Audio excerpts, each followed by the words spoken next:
Welcome to our channel. Famous actors who had totally wild and unexpected music careers before hitting it big on screen.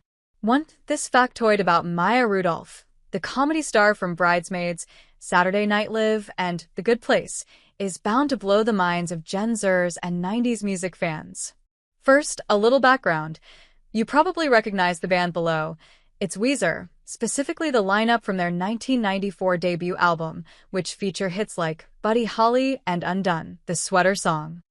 Before recording Weezer's second album, bassist Matt Sharp started a side project, a band called The Rentals, which scored a big MTV hit of their own, Friends of P.E. That's where Maya Rudolph came in. Right after graduating from college, and before Rudolph had a single acting credit, she joined The Rentals as they toured behind their first album. It was such a fun job out of college, Maya told The New Yorker. I got to live on the road for 6 months. We opened for Blur and for Alanis Morissette, and we got to spend Thanksgiving with her and play hacky sack with her band and go bowling. Here's another wild one.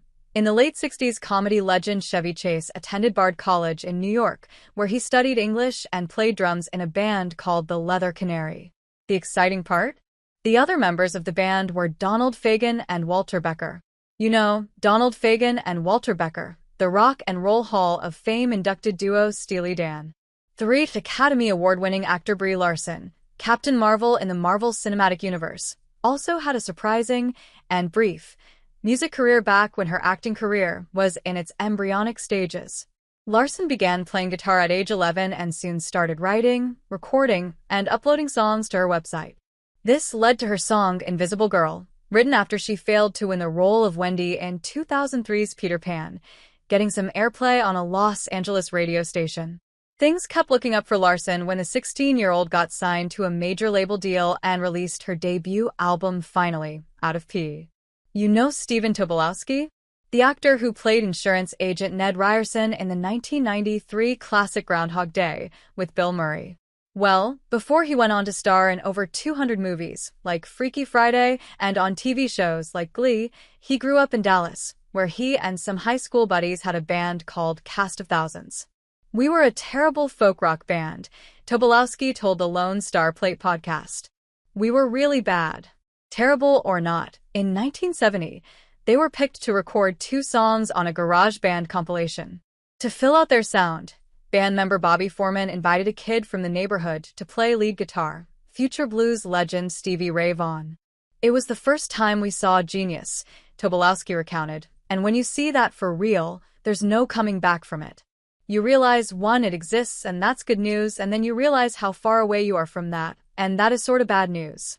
But it is true that Stevie did make us sound like we knew what we were doing. 5.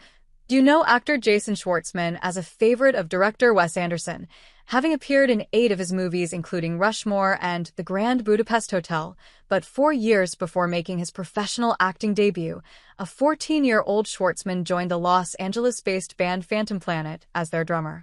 Phantom Planet's 1998 debut album failed to make much of an impression, but right around the time Schwartzman's acting career took off, the band scored a big hit with the song California, which became the theme song for the TV series The O.C. Schwartzman even co-wrote the tune.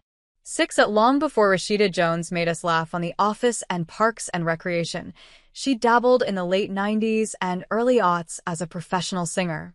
This probably should come as no shock, considering her dad was 28-time Grammy Award-winning record producer Quincy Jones. Still, you might not know she sang on the High and Mighty's 1999 album Home Field Advantage, the Tupac Shakur tribute album The Rose That Grew from Concrete, released in 2000, and, maybe most surprisingly, Maroon 5's debut album, 2002 Songs About Jane. 7. These days, Peter Dinklage is known as the star of Game of Thrones and Elf, but back in the 90s, the 20-something future Emmy Award winner was the frontman of a punk band called Wizzy. Wizzy released a 4-song demo tape in 1995 and played in New York clubs like the famous CBGB. Dinklage told The New Yorker, "We had a following, but our following was, like, progressive rock. It was all guys. For some reason, just dudes came to our shows. I felt a little bit like, what's the point of being in a rock band if there's no ladies?" 8. Have we got a photo for you? It's of comedian Ricky Gervais, who you know as the creator and star of the British The Office and controversial host of the Golden Globes.